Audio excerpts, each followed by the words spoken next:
Uganda, good evening and welcome to this edition of the Hotseat on 933 KFM. I welcome you, our listeners across this beautiful land, the Pearl of Africa. My name is Patrick Kamara. Tonight, a somber day followed a sorrowful night, having had the news of the passing on of the Holy Father, Pope Francis. And so tonight we'll be looking back at the legacy of the Holy Father through the perspective of four Ugandans. They include Honorable Salam Musumba. We shall also have Mr. Simon Kaheru, Chairman, East African Business Council Uganda Chapter. We shall also be joined by Dr. Isaac Kasolo, Project Coordinator Grow Fund at the Private Sector Foundation Uganda, and end with Monsignor Gerard Kalumba, Parish Priest, Christ the King Church. Welcome to the Hot Seat.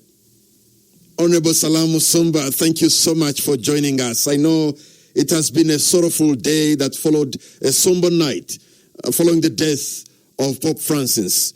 And I know you have met him, you've been to Rome, he also came to Uganda, and you are a devout Catholic.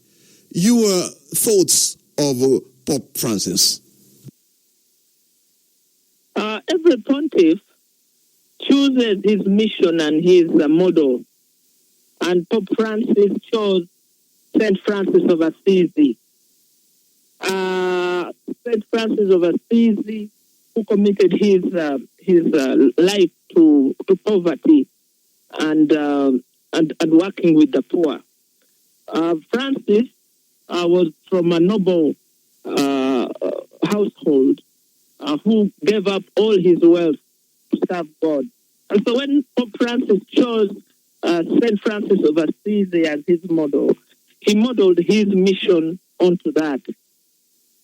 I have been educated by the Franciscan sisters, and so Pope Francis was very close to my heart, and we shall miss him because his entire pontificate has been modeled around simplicity of life, communication, and reaching out to those marginalized, those on the margins of life. And so it is a sad day, but also a happy day that the Lord has chosen to take him to himself at the resurrection. And so for us, that is very, very significant. Honorable Salam Musumba, when Pope Francis came to Uganda, I remember he visited Nalukolongo House of Charity for the Elderly and the Disabled in Kampala. I remember he appealing to all parishes and communities in Uganda and the rest of Africa not to forget the poor. But do you really think the poor have been remembered by all those in positions of authority and power? No. The sound of poverty or the call of ending poverty has become a transaction. People have created more poverty than wealth. And so there's been a reverse psychology of talking about eradicating poverty as you increase poverty. And so poverty has become just a Trump word. It has become something that simply talked about, but no action taken. We should be looking at the way we spend, the lifestyle we lead, away from the majority of the people.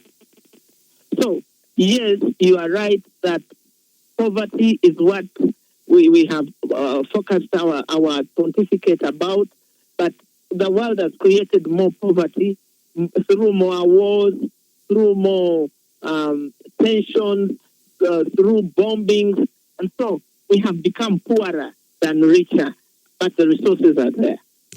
Pope Francis, when he came to Africa, he's been in the troubled regions of Africa, including South Sudan. And in South Sudan, he humbled himself, did a symbolic washing of the feet of the two protagonists, President Salva Kiir and his Vice President Riek Machar. But look where the country is right now. And also, he visited the Democratic Republic of Congo, where almost 1 million people turned up in Kinshasa for a mass. But again, see where Congo is now. Is there some of these symbols of peace that have not materialized maybe in the inner of his hearts, he could also have felt some sense of frustration, didn't he? There was a time when the Holy See was looking at the Catholic president. One of them is President Kagame. The other one was Gabriel from Zimbabwe. There was Kabila. You're talking about the Sudanese, Southern Sudan. Because South Sudan, the war was against Arab and Arabization. And so there's a failing that is linked to Christian leaders. And in that subsector, the Catholic leaders, they have failed their communities. They have failed the Lord they claim to follow. You can imagine a pope lowering himself to kiss the feet of the Sudanese leaders. And the Sudanese leaders stop at nothing, even to realize that humility. So it was all a wasted gesture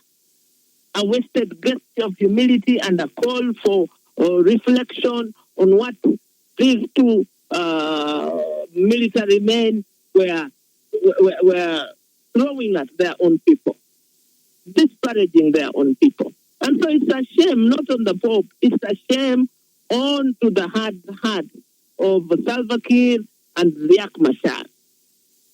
When you look at his sense of humility and identifying with the poor, when he actually even decided to ride in very small, fuel-efficient, small cars, avoiding the Popomobile that could have been a fuel guzzler and all this kind of stuff.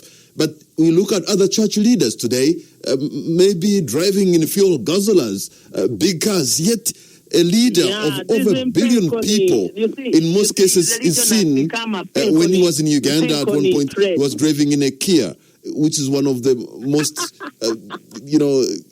fuel-efficient cars and the cheapest you can get. But other leaders, religious and political, seem to be living large. Yes, that's the contradiction between religion, religious piety, religious humility, and worldliness. And so it is for us to judge our religious leaders. Do they actually follow the teachings of Christ? If you want an honest answer from me, the answer is no. They have copied the lifestyle of politicians. They have also turned themselves into politicians of some form. And so they are not an example of Christian living or even Christianity. Their role model, Jesus Christ, they abandoned long ago. And so judge them as they are, where they are, and what they do, not what they say. So it is a shame. It is a shame that the religious leaders have been co-opted into the secular world. They've been co-opted into the failure of society. And Pope Francis has written a lot about corruption. Corruption of the soul, corruption of the body, corruption of politics, corruption in every form that it comes. I have had the honor of being at close range with him, and he really lived what he said. And his will has also perturbed the Holy See. The choice he has made not to be buried in the Vatican, not to be buried in a coffin, all those from beginning to end, he has lived his mission. He has been honest to himself, to his God, and to us, his followers. And today, you as a devout Catholic, today people seem to be worshipping materialism, technology. Are young people drawn to the faith of Christianity like before, or we are likely to see maybe people drifting away? You see, the appetite for opulence in this world is actually saddening. And it's saddening largely at the point of death, when the body is lifeless and useless and just ready to offer a meal to maggots. That is the most humbling thing. But we live outside what we believe in, what we claim to believe in. And so we just become a junkyard of lost souls. And so it is still a rallying call at the death of Pope Francis to celebrate his style of life, to celebrate his beliefs, and to be able to copy something that will live as a legacy in us. But this is a personal choice. Every day people make choices, and the spiritual choices are so stark clear to us.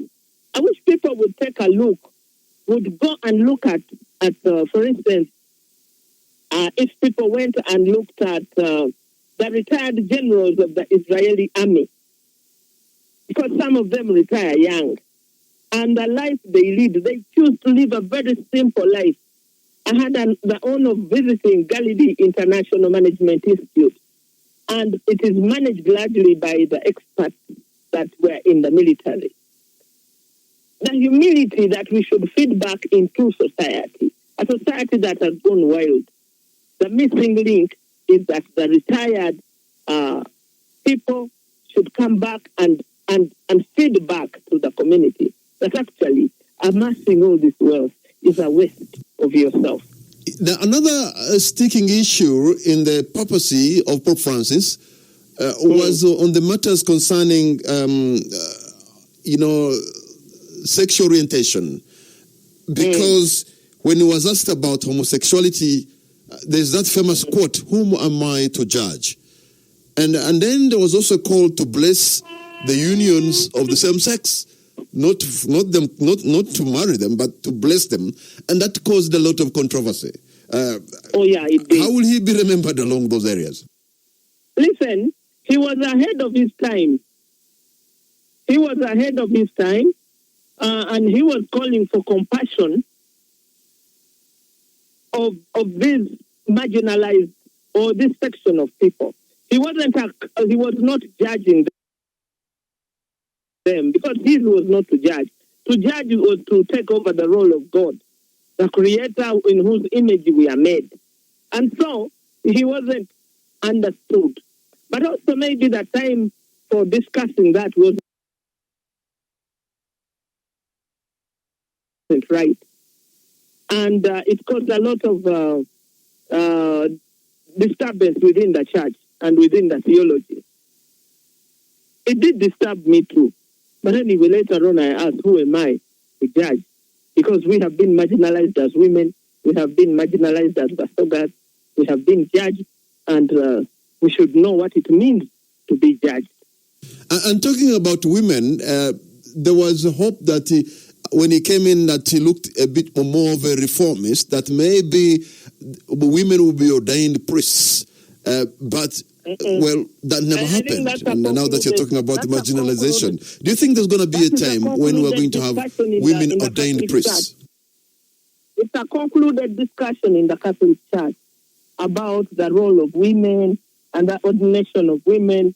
And I think the women are not, the Catholic women understand their role and their contribution. And so they are not competing with men in ordination and in saying mass and all those things. Because it is clear. It is clear in theology, it's clear in the way the church is structured, how we make our contribution, and we are not competing for contribution. I want to thank you so much, Honorable Salam. In our time. I want to thank you so much, Honorable Salam Musumba. What's going to be your parting shot in this brief discussion of ours? Prayer for the Pope. May his soul rest in peace. Thank you very much, Honorable Salam Musumba. We're going to take a break and the hot seat will be right. Simon Kaheru, thank you so much for joining us here tonight. We speak after the death of Pope Francis, a leader of over 1 billion people around the world. We had an opportunity that he visited Uganda. And Simon, from your own perspective, how will the Holy Father be remembered?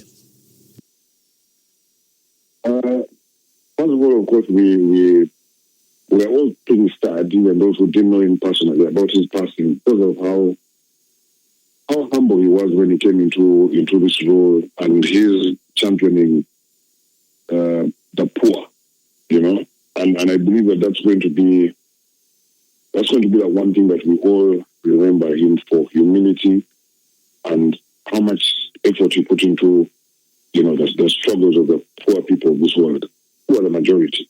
And that's one of the reasons that he was so well loved. Pope Francis, I remember when he was first selected or chosen or appointed, being from Argentina was a surprise. But then he started doing things very differently from the other popes that we'd known before. And especially in terms of the visibility that he gave to that position, right? He stood out as a humble man, okay? Not just taking photos with babies and the things that you knew some popes for, but even physically kissing the feet of poor people. These were things that we never ever used to see before. And one of the things that I personally enjoyed about him and his leadership was him giving all our other religious leaders, especially here in Uganda, religious leaders, and even other leaders, a challenge because of how little he gave to pomp and show and ceremony. Yeah. And if that challenge can be met by all these other leaders that we have, this world will be a very different place. Very, very different place. He visited Uganda, and for us as a country, we're lucky we have had popes visit us. But have we been able to leverage on the Pope visits, especially Pope Francis when he came here? Well, we've leveraged as much as we are equipped to leverage, let me say. I remember we complained, some of us, about how that visit was taken advantage of, if at all, by Uganda. The things that we didn't do right, as we always raise. But then the visit itself was treated more as a religious affair, not a tourism-linked affair. We still don't link these things with each other as much as we should, for reasons that we always go into when we talk about our history. When popes show an interest in countries like Uganda, we are supposed to do a lot more long-term with that interest, with that visibility that we're given. The martyrs, for instance, I don't know if you attended the exhibition a few months ago at the end of last year at the Rwanda campus of the Nkozi University, celebrating the commemoration rather the martyrs of the Uganda martyrs.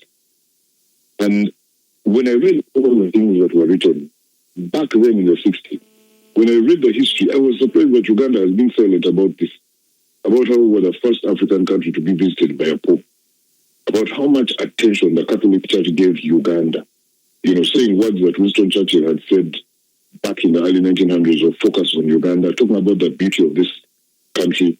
And like you said, the Pope is a leader of a couple of billion people. If a leader of a couple of billion people can endorse the beauty of your country and its people, then you already have a major head start when it comes to marketing yourself in all the things that you want to market. But obviously, we've not been doing that. And we still occupy a very central position as Uganda in the Roman Catholic Church, which I can't talk about. I'm not equipped to discuss those religious things, but I know very well that Uganda is very, very well loaded, even today, for our religious favor, our seriousness when it comes to the faith. What a challenge he gave to leaders, both in the secular world and leaders of faith, using the example of humility and identifying with the poor. And yet, other leaders seem not really to do exactly like he did. Yeah, and like I said, Patrick, that's why many of us loved him, because for him, his explanation of leadership was not based on what he thought, but he always referred to what the teaching of faith tells us, what the Bible says, what Jesus said. And in fact, a lot of the things he kept on, reminding people that it is not about you, the human being. What did God say in that book that you follow? what does the faith require you to do as a leader? Who do you focus on? Do you focus on yourself, or do you focus on the people who follow you, who are looking to you for inspiration, for hope, for help? It was a little bit controversial for some people because of how, in that messaging, he, for instance, accepted, I would not say the word embrace, but accepted the differences, for instance, in sexual orientation. He was more accommodating people of the different nature.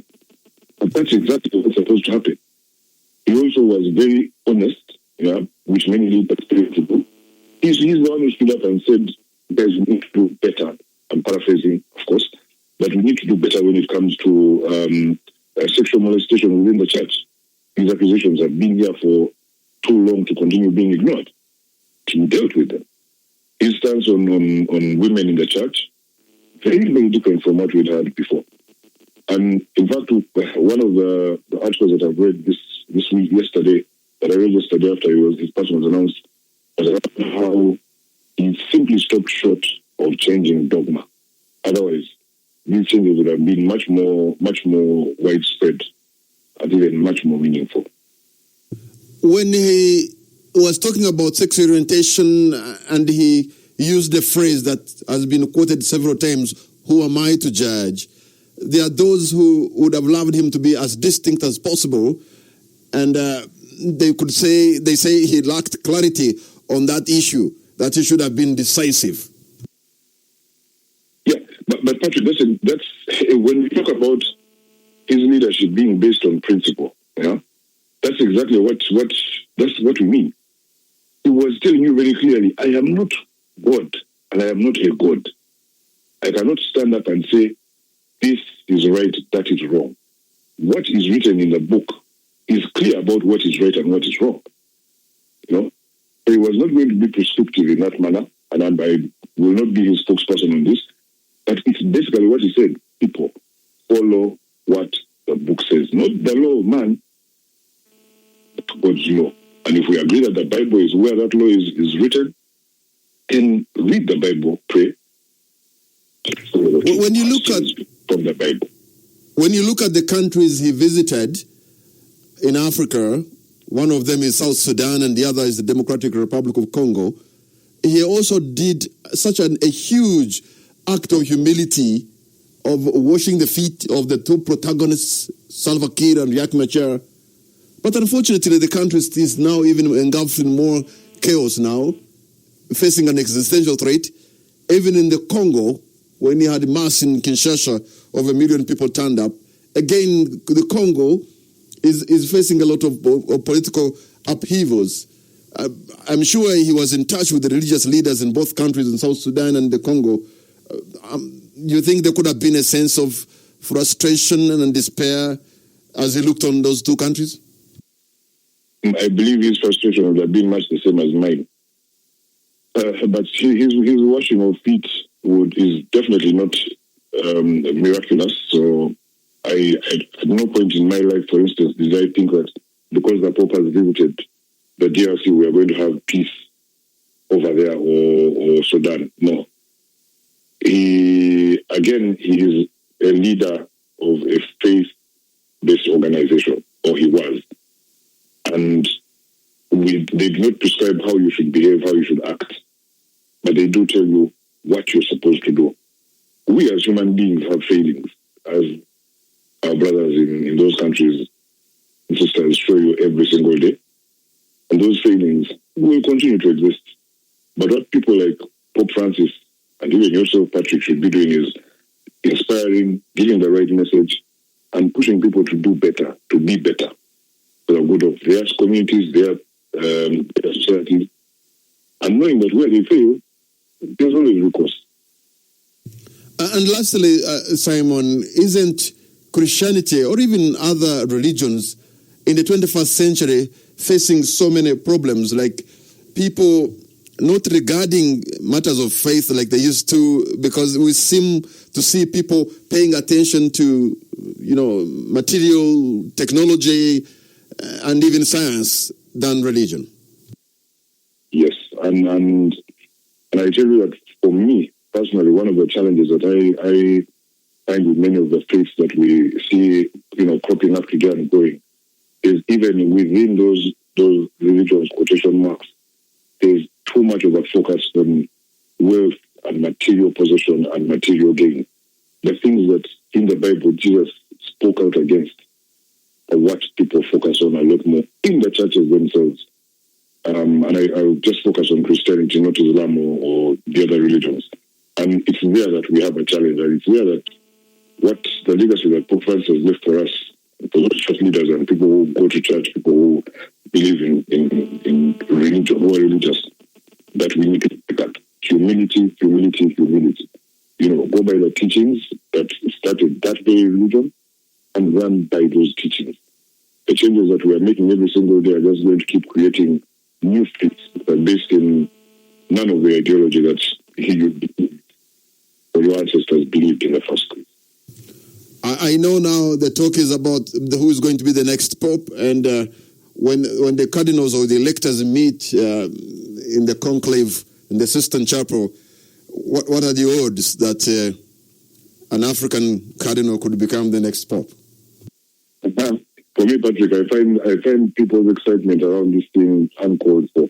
I've never really understood why they should be this activated about the origin, country, or even ethnicity of the leader in that case.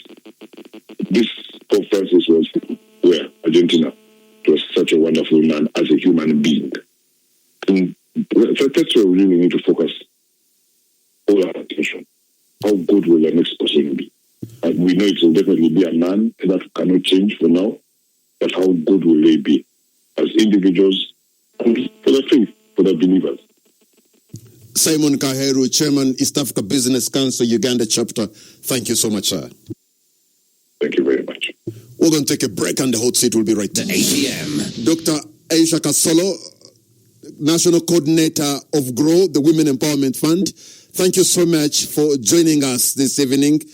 You join us as we remember the death of the Holy Father, Pope Francis. I know he came to Uganda, and I know as a business person, as a leader, what do you remember of Pope Francis?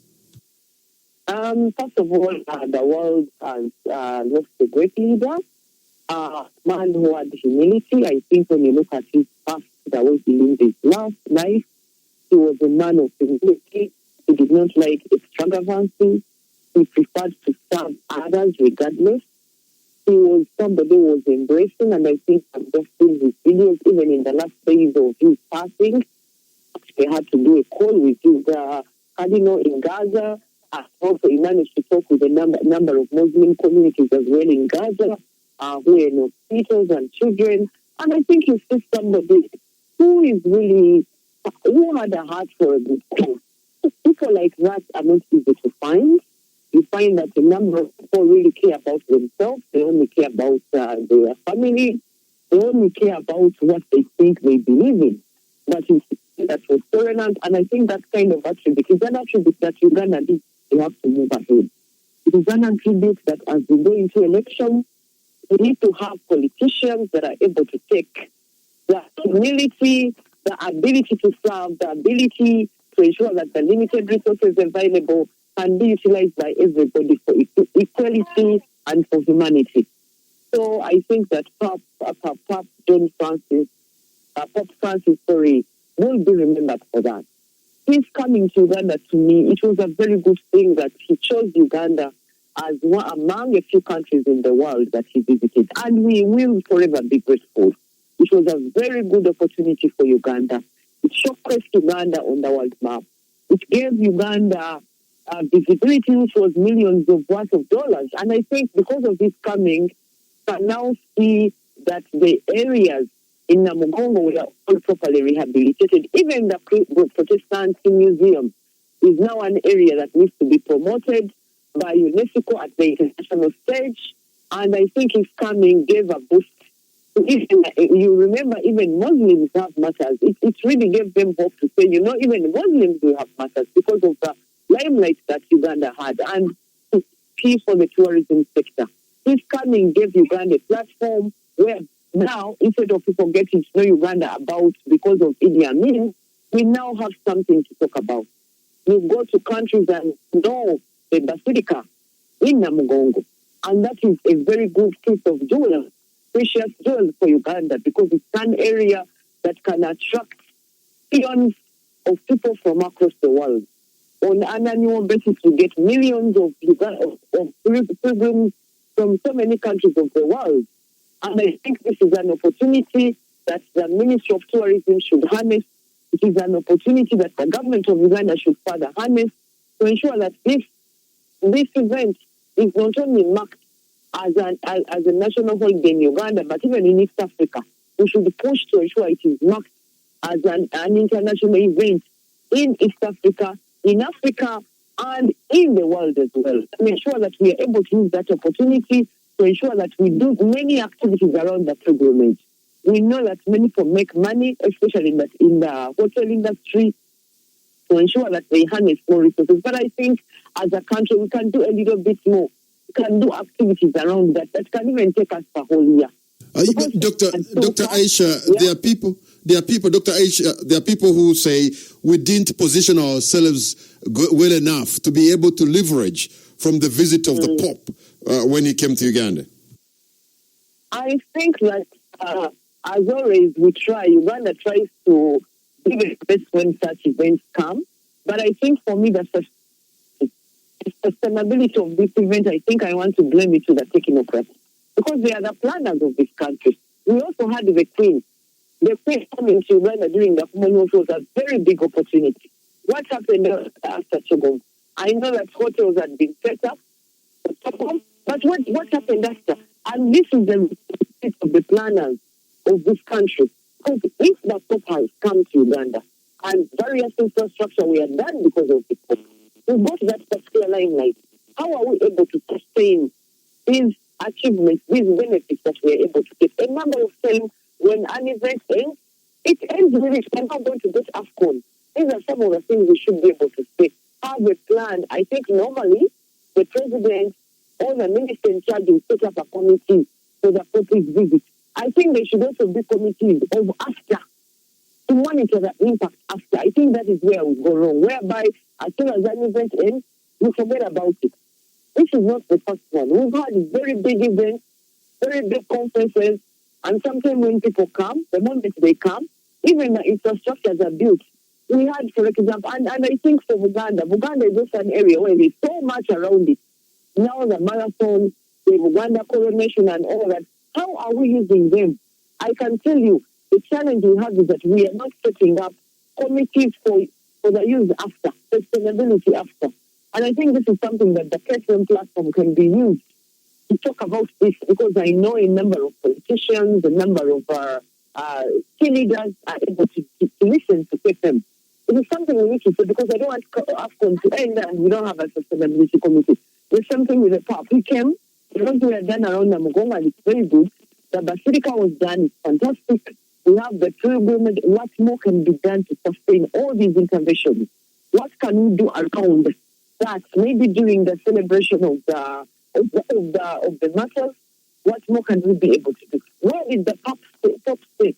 Can we put a story of the person who served the Pope, who washed his clothes, who talked to him, where he slept, who handled his shoes, who drove him? That when somebody comes, you're able to know, come and meet this guy who did. Like now for the Queen, we have a lady who did the flowers, Madame Harriet Stanley.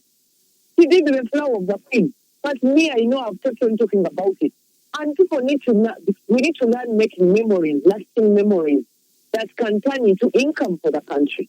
And I think for me, Patrick, that the question you raise is a very pertinent question. We need to think about it. We need to have technocrats. I work with technocrats in government. And I think they are not doing, some are doing their job, some are not doing their job. You find that they are fighting for small things. They don't fight for results.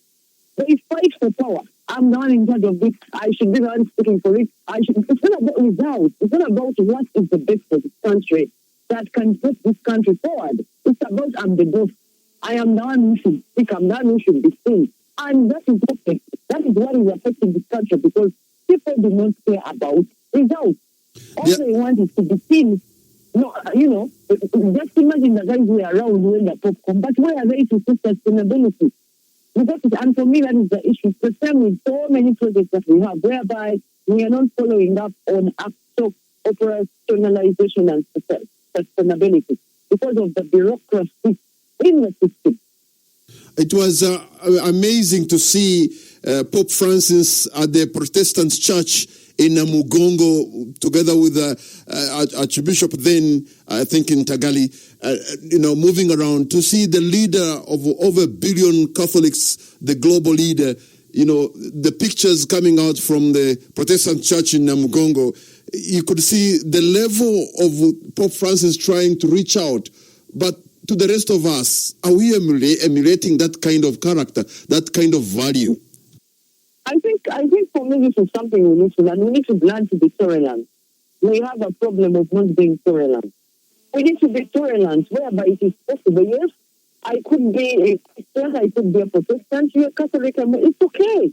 You can be an NRM and then you're not, and it's okay. It doesn't matter. Let's allow people to set their political religious views without really, creating this divisional stereotype.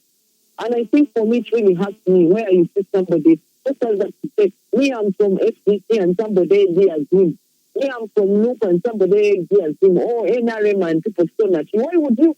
People should be free to do and practice what they believe in if they do not infringe on other people's peace.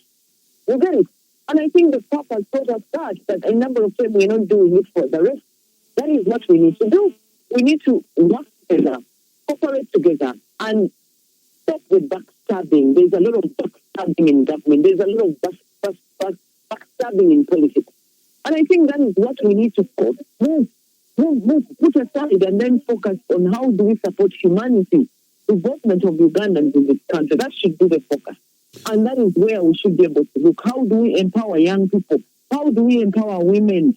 How do we ensure that education is for all? How do we ensure that health facilities are equitable for everybody? We should stop women dying through birth.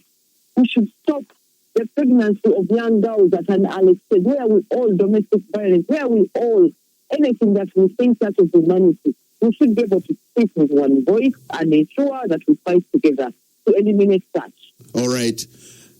Dr. Aisha Kasolo, the national coordinator of the GROW project, the Women... Program coordinator. I'm sorry? Program coordinator, GROW project at the Private Sector Foundation. Thank you so much for putting that right, Dr. Aisha Kasolo. And that Thank you. Thank you so much, Dr. Aisha Kasolo. Okay. And that brings us to the end of tonight's edition of the Hot Seat. Good night and God bless you. Monsignor Gerard Kalumbra, parish priest of Christ the King Church, thank you so much for joining us. We speak today after hearing the sad news of the passing on of Pope Francis. How will you remember the Holy Father? Well, the Holy Father was the elected Pope in 2013.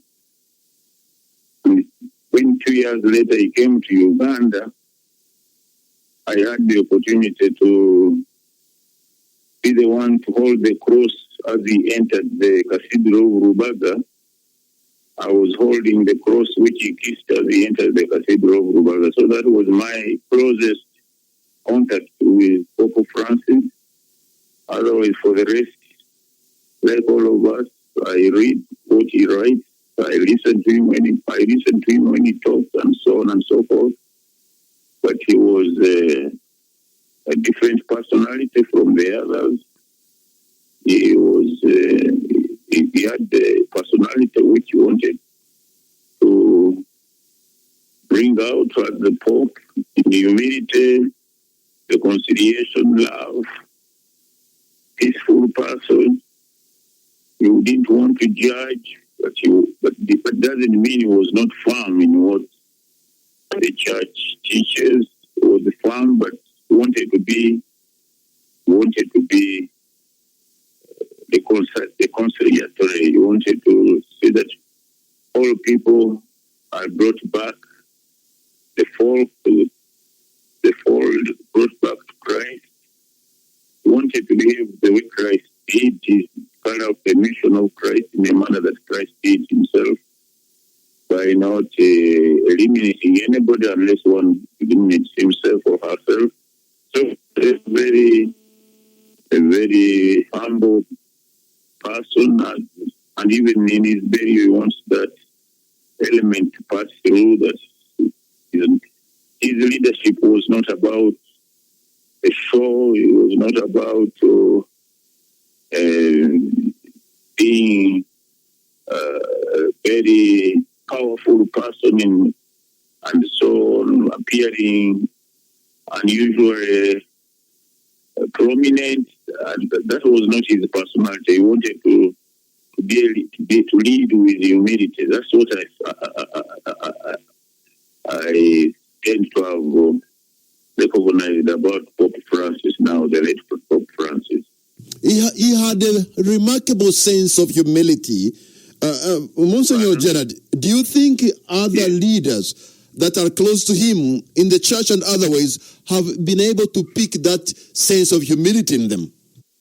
As a leader, when he's a top leader, I think one would expect that people follow his example, I believe. But of course, as I said, personalities are different. People cannot behave exactly the same way because of their different personalities, but otherwise, he expected that we follow the example of a leader, because it gives the direction of his way of leading.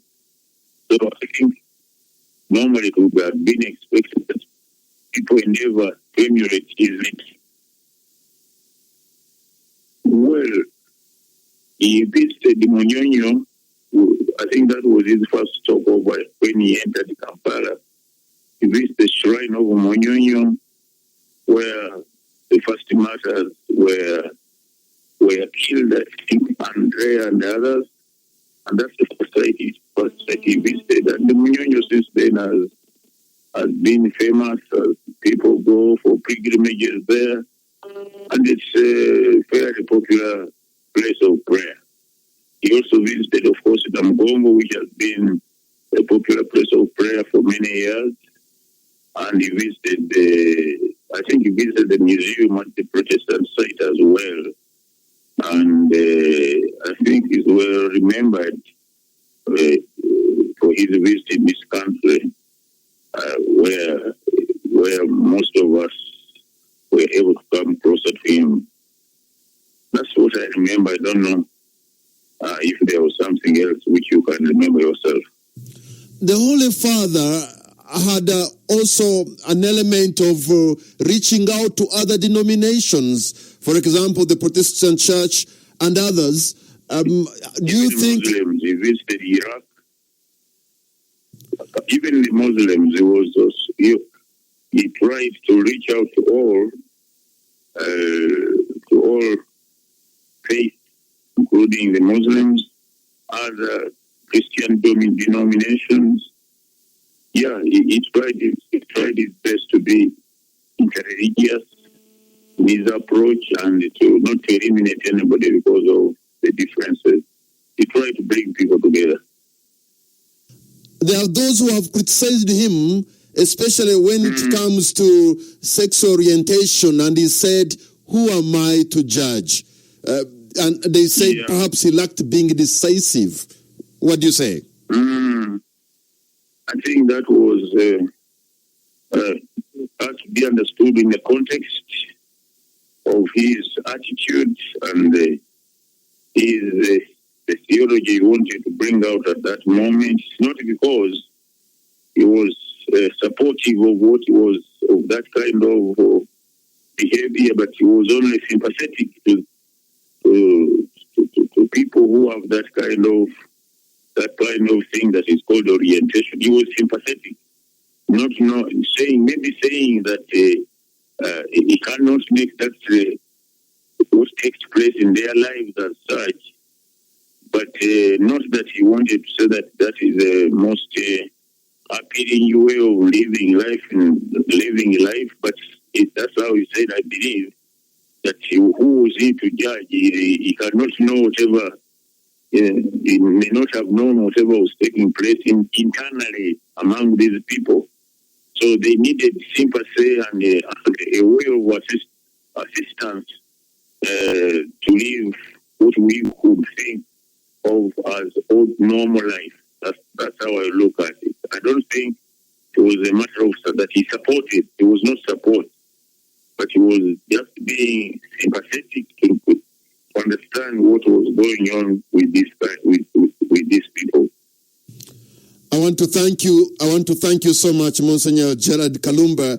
But before you go, sir, I also know that you will be celebrating 50 years of service. I want to congratulate you. 50 years of service. Thank you very much. Is such a remarkable time to serve.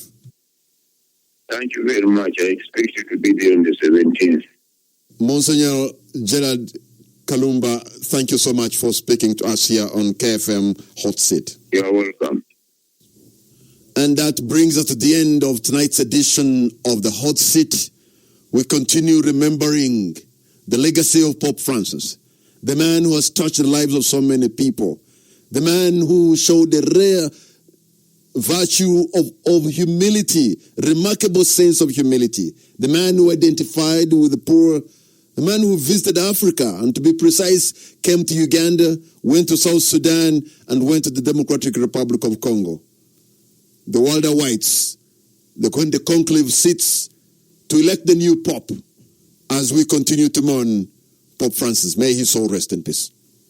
Good night and God bless Uganda.